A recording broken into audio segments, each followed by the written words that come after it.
Hello and welcome. We're going to be doing our Chapter 6 review game here. So we'll go through some questions here as we're going along. You're probably going to want to pause and work things through on your own. And feel free to come back and rewatch and listen to things again if you're confused before you take your test.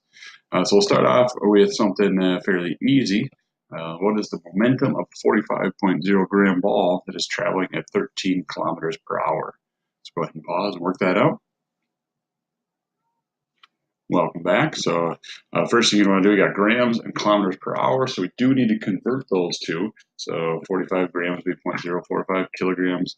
And our kilometers per hour we convert into 3.6 meters per second. And then we're looking at doing our momentum. Momentum is mass times velocity. So we multiply those two together and that'll give us 0.16 in our units for momentum, or kilograms times meters per second. So hopefully that one wasn't too bad. Just remember to make sure you've always got the correct units whenever you're looking at your problem. A little bit more work. Let's say that we have a 25 gram ball that's traveling at 3.2 meters per second. It collides with a 30 gram ball that's at rest. After the collision, the 25 gram ball is traveling at 1.0 meters per second. What is the velocity of the 30 gram ball? So go ahead and pause and work that out, figure that out. We'll be doing a conservation of momentum, just setting up our different masses and velocities. Our initial velocities of 3.2 and 0 for the two balls, and then 1 meter per second for the first ball, and unknown for the second ball. Plugging that in, doing a little bit of matherizing, and we get our answers of our answer of 1.8 meters per second for that second ball. So hopefully that went well. Any questions? Well, you can ask me. Something a little bit more interesting, a little bit more fun. Let's say we have a student, and you can fill in a name if you like of somebody that maybe is annoying you today or whatnot. They're initially at rest, and they mass 45.0 kilograms, and I don't know why that's a parenthesis there. It should be a comma.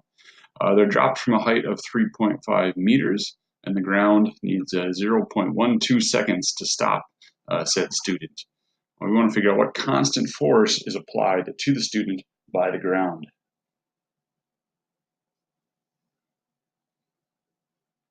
Before we get too far into our answer, just to mention that there are two parts here. One part, the student is falling, and just like gravity, one-dimensional motion.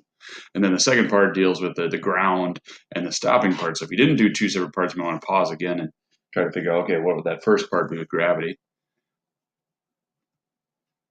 So that would end up being 9.81 meters per second squared for acceleration. Our distance is 3.5. Notice I'm not using the 0.12 seconds here for anything, because that 0.12 seconds has absolutely nothing to do with the part where the student is falling, where they're dropped.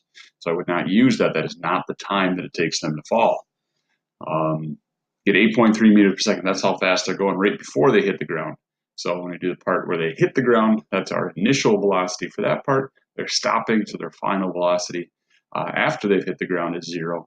That takes the 0.12 seconds. And we can do our impulse momentum formula, plugging in our 0.12 seconds now, our mass of our student and their velocities, and we get negative 3,100 newtons, or you could say 3,100 newtons up.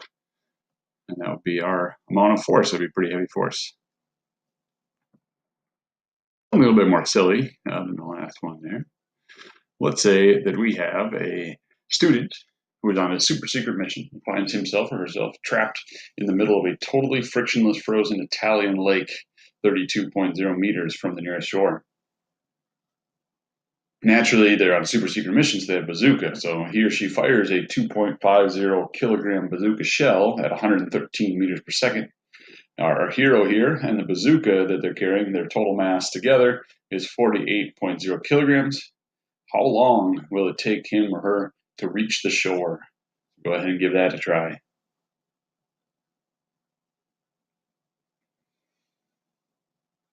Once again, before I reveal our answer here, there's another one that has sort of two parts. First part, we got this collision of firing the bazooka shell and our conservation of momentum that would be involved in that. And then afterwards, they're going to be moving at a constant velocity towards the shore. So you got those two parts. If you didn't do that, you might want to pause and try to figure out what that's about. So So the first part, our conservation of momentum, they're totally trapped in this lake, so they're not moving. So our initial conservation of momentum, that initial for both of them is 0. They're not moving. And then on the right side, the bazooka shell is moving at, I put it as negative 113 meters per second.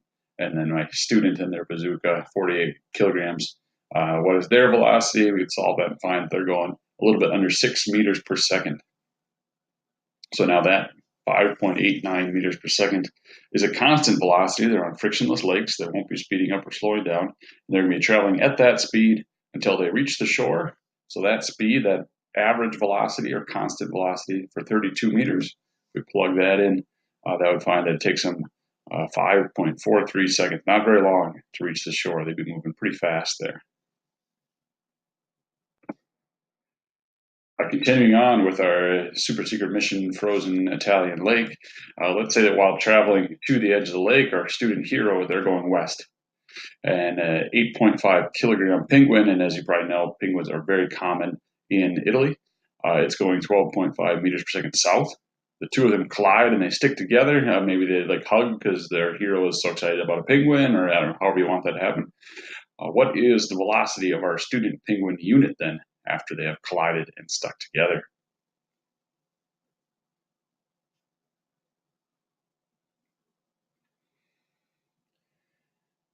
We do have one person, or our students, going west, the penguins going south. So we have two different dimensions that are perpendicular to each other. So hopefully you set up what's happening east and west and what's happening north and south. Set up those two things separately. If you did not, maybe you want to pause it again and work that out.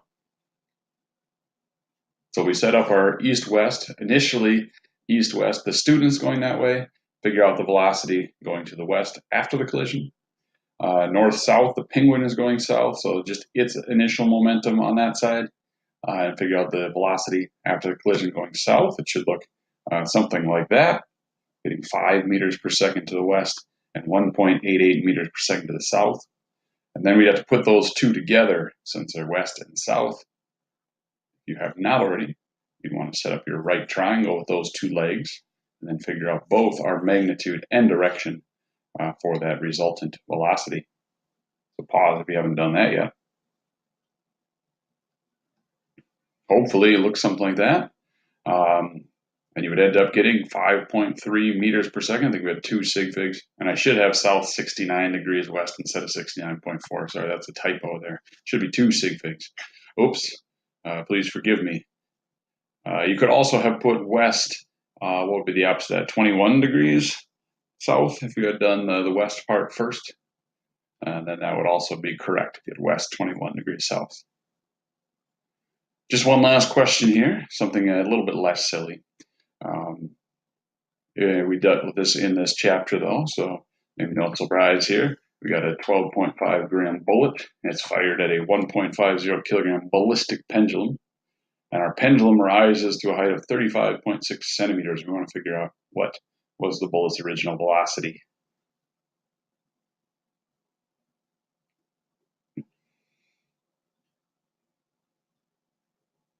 So as with some of the other ones we've done, this one has a couple parts.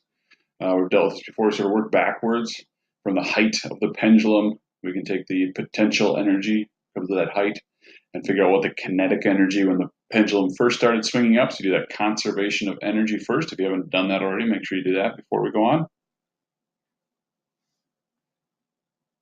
Do make sure that 35.6 centimeters, you got to put that in meters, so that'd be 0.356 meters.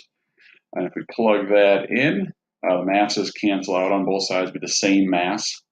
And that would give us the initial velocity for our block is 2.64 meters per second as it starts swinging up. And that would be the velocity of the block bullet combo after they've collided, after the bullet has stuck into the pendulum there. So figure that last part out and plug that into our conservation momentum. And that would give us, plugging that in there correctly and everything, 319 meters per second. So that's the end of our review game. Hopefully it went all right. Good luck.